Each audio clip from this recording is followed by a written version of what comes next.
इस मूवी की शुरुआत वहीं से होती है जहां पर पहला पार्ट खत्म हुआ था, जहां पर हम लोग देखते हैं कि गॉडजिला ने अब उन दोनों क्रिएचर को मार दिया है और वो इसके बाद समुद्र में चला जाता है। अब इसके बाद हमें 5 साल बाद का सीन दिखाया जाता है जहां पर हमें एक लेडी दिखाई जाती है जो कि अपनी एक छोटी बेटी के साथ रहती है। इस लेडी का नाम ईमा होता है और ये उसी ऑर्गेनाइजेशन में काम कर रही होती है और इसकी ऑर्गेनाइजेशन का यही मकसद होता है कि वो भी दोबारा से उन क्रिएचर्स को ढूंढे। और इनका घर एक घने जंगल में बिल्कुल उसके बीचों बीच होता है और एक दिन वहाँ पर एक छोटा सा ब्लास्ट होता है और इसके बाद ये दोनों ऑर्गेनाइजेशन में जाती हैं और वहाँ पर वो देखती हैं कि एक क्रिएचर ने वहाँ पर कदम रखा है। और जैसे ही वो क्रिएचर अपने आसपास इतने सारे लोगों को देखती है तो वो वहाँ पर घबरा जाती है और गुस्से से उन पर अटैक करने लगती है। और अब यहाँ पर एमा के पास एक ऐसी डिवाइस थी जो कि उस क्रिएचर के आसपास के फ्रीक्वेंसी को कम कर सकती है और इसी की वजह से उस क्रिएचर का गुस्सा ठंडा हो जाता है। और यहाँ पर उस ऑर्गेनाइजेशन की टीम काफी खुश होती है क्योंकि उनका डिवाइस अब सक्सेसफुली वर्क कर रहा था। लेकिन तभी वहाँ पर एक एलन नाम का आदमी आता है कुछ आर्मी लेकर और वो ईमा को और उसकी बेटी को वहाँ से उन दोनों को ले जाता है क्योंकि वो उस डिवाइस को अपने कामों के लिए यूज करना चाहता था।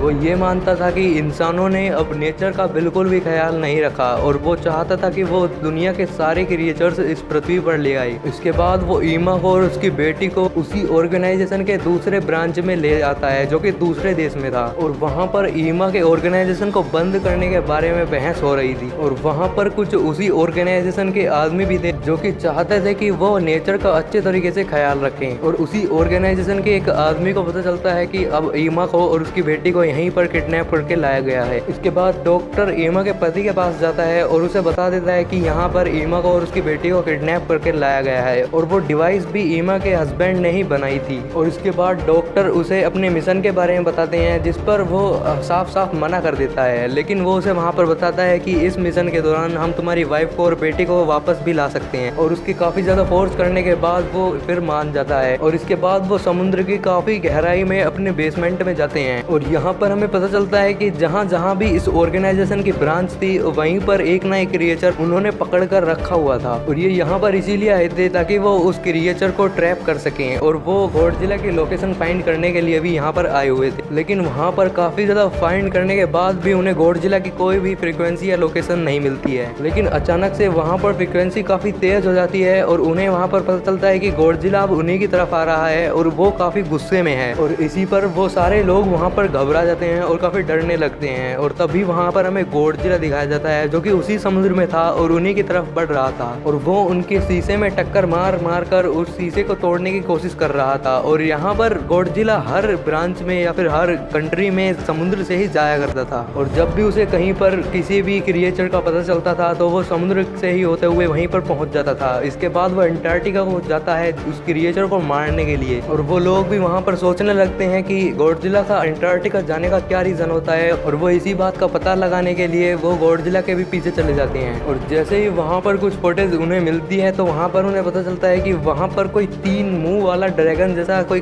मॉन्स्टर है। और इसके बारे में जब वो लोग पता करते हैं तो उन्हें पता चलता है कि इसे किंग अरोरा कहा जाता है, लेकिन इस ऑर्गेनाइजेशन ने उसे सुला कर रखा हुआ था। और यहाँ पर हमें पता चलता है कि गॉडजिला की उससे पुरानी दुश्मनी थी और गॉडजिला अक्सर यहाँ पर आया करता था उस मॉन्स्टर को देखने के लिए ताकि वो उससे लड़ सके। अब डॉक्टर अपना वादा पूरा करते हुए ईमा को वहाँ पर बचाने के लिए जाते हैं, लेकिन वहाँ पर उन्हें पता चलता है कि एमा भी अब एलन के साथ मिली हुई है। और यहाँ पर हमें पता चलता है कि ये जो किडनैपिंग वगैरह हुई थी ये सब एक प्लान के मुताबिक हुई गई थी। अब क्योंकि ईमा को उस क्रिएचर के बारे में काफी ज्यादा जानकारी थी तो वो उस क्रिएचर को जिंदा करने के लिए ईमा को यहाँ पर लाए थे और वो वहाँ पर डॉक्टर को भी उनके साथ चलने के लिए मना कर देती है और जाते जाते वहाँ से उस दीवार को भी वो क्रश कर देती है, जिसकी वजह से अब वो मॉन्स्टर भी एक्टिवेट हो जाता है और अब वो मॉन्स्टर पूरा का पूरा अब उस ऑर्गेनाइजेशन से बाहर आ चुका था। और अब गॉडजिला भी वहीं पर होता है और सदियों से गॉडजिला भी इसी बात का इंतजार कर रहा था। तो अब गॉडजिला भी आगे बढ़ता है उस मॉन्स्टर से लड़ने के लिए और इसके बाद उन दोनों मॉन्स्टर के बीच में एक घमासान जंग छिड़ जाती है और थोड़ी देर बाद वो गॉडजिला को वहाँ पर गिरा देता है। और जब एमा ये सब चीजें देखती है तो वो सोचती है कि इस वजह से तो सारी बात बिगड़ जाएगी और अब वो उन ऑर्गेनाइजेशन के लोगों पर भी अटैक करने के लिए चल दिया था।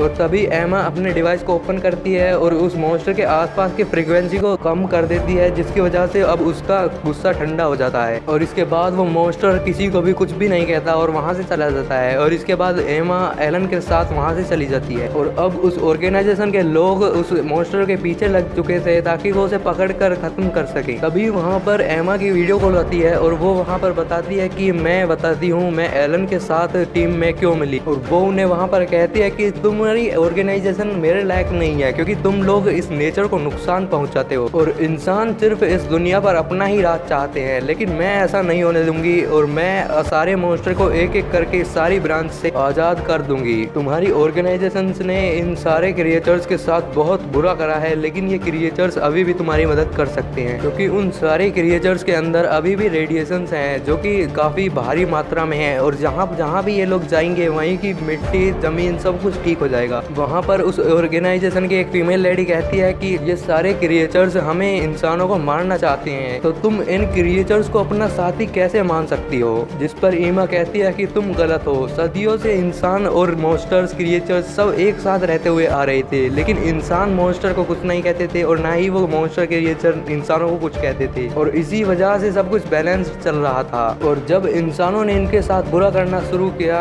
तो अब क्या वो तुम्हारे साथ भी अच्छा ही करेंगे? और वो वहाँ पर कहती है कि मैं इन सारे क्रिएचर्स को हर ब्रांच से आज़ाद कर ही रहूंगी, और वहीं पर वो कॉल एंड हो जाती है और अब एमा हर ब्रांच से उन क्रिएचर्स को वहाँ से आज़ाद करने के लिए निकल जाती है। सब लोग काफ़ी परेशान हो चुके थे क्योंकि एमा अगर उन सारे क्रिएचर्स को आज़ाद कर देगी तो उनका तो जीना हराम हो जाएगा, लेकिन एमा आगे बढ़कर एक और क्रिएचर को वहाँ पर आज़ाद कर देती है जो कि एक वोल्केनो में से निकलता है, और वो वोल्केनो भी ऐसी जगह पर था जिसके बगल में ही एक पूरा शहर बसा हुआ था। और अब एमा इन लोगों के बारे में कुछ भी नहीं सोच रही होती है और उस शहर में अब काफ़ी भगदड़ मच जाती है। और जब हम उस क्रिएचर को देखते हैं जो कि वोल्केनो में से निकला था, वो काफ़ी बड़ा था और वो एक झटके में उस शहर को तबाह कर सकता था, लेकिन तभी आर्मी कुछ मिसाइल से उस क्रिएचर पर अटैक करती है और वो भी उन आर्मी के मिसाइल्स पर अटैक करने वाला होता है, लेकिन तभी वो वहाँ पर डर कर भाग जाता है क्योंकि अब वहाँ पर किंग अरोरा आ चुका था जो कि सबसे पहले क्रिएचर आज़ाद हुआ था।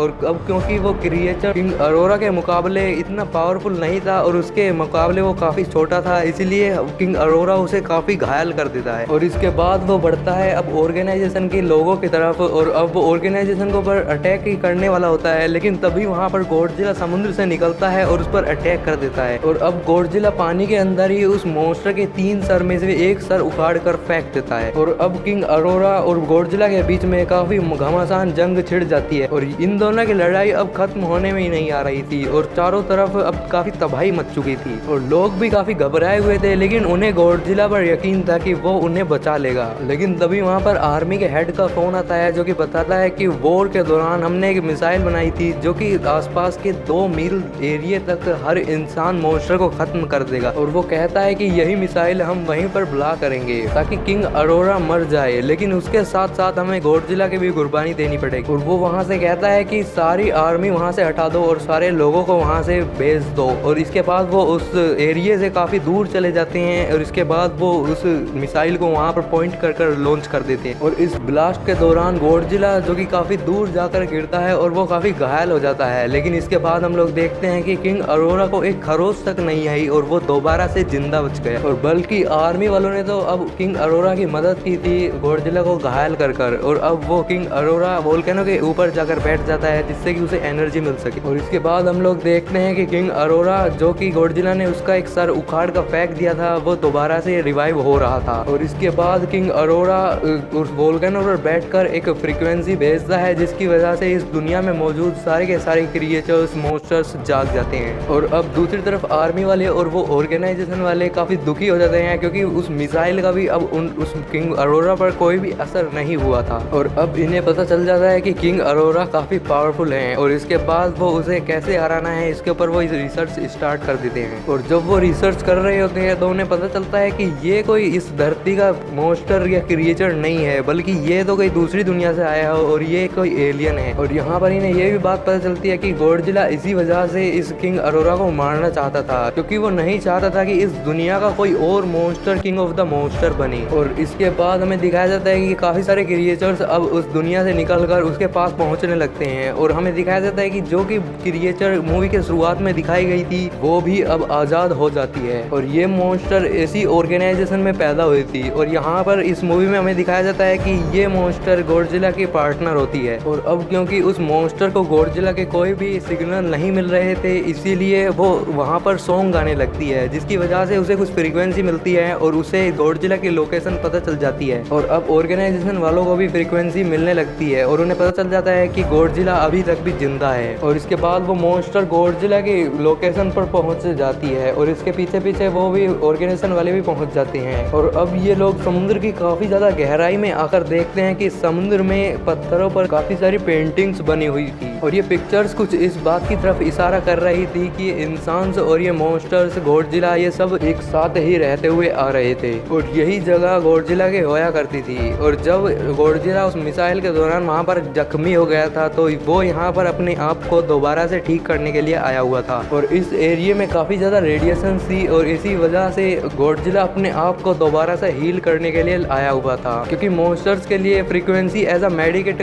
काम में आती है। और इसके बाद डॉक्टर को यहाँ पर एक आइडिया आता है और वो कहते हैं कि क्यों ना यहाँ पर एक न्यूक्लियर बॉम्ब ब्लास्ट किया जाए, जिसकी वजह से उससे काफी सारी रेडिएशंस निकलेंगी और गॉडजिला और भी ज्यादा पावरफुल हो जाएगा। और इसके बाद डॉक्टर कुछ न्यूक्लियर मिसाइल्स लेकर उसके पास जाते हैं और गॉडजिला को आखिरी बार टच कर गुड बाय कहते हैं। और इसी दौरान उनकी टीम वहाँ से दूर चली जाती है और इसी के साथ वहाँ पर काफी बड़ा धमाकेदार ब्लास्ट होता है और समुद्र के नीचे तबाही मच जाती है। और इसी वजह से अब गॉडजिला काफी ज्यादा पावरफुल हो चुका था। और अब दूसरी तरफ ईमा की बेटी उस डिवाइस को लेकर उसकी फ्रीक्वेंसी हाई कर देती है, जिसकी वजह से सारे मॉन्स्टर्स क्रिएचर्स वहाँ पर आ जाएं। लेकिन किंग अरोरा पहचान जाता है कि ये किसी इंसान का काम है और वो उसी ऑर्गेनाइजेशन की तरफ बढ़ चलता है। और जब वो उस लड़के को मारने वाला होता है तभी वहाँ पर गॉडजिला आ जाता है। और अब आर्मी वाले और ऑर्गेनाइजेशन वाले गॉडजिला की काफी मदद कर रहे थे ताकि वो किंग अरोरा को हरा सके। और लेकिन अभी भी गॉडजिला इतना पावरफुल नहीं था जिससे कि वो किंग अरोरा को टक्कर दे सके। और अब किंग अरोरा गॉडजिला को घायल ही करने वाला होता है, लेकिन इतनी ही देर में गॉडजिला के पार्टनर उसके पीछे से आ जाती है और उस पर अटैक कर देती है। लेकिन वहाँ पर एक और क्रिएचर आ जाता है जो कि उस वोल्केनो में से निकला था और उसके पार्टनर पर अटैक कर देता। और अब इधर उस क्रिएचर और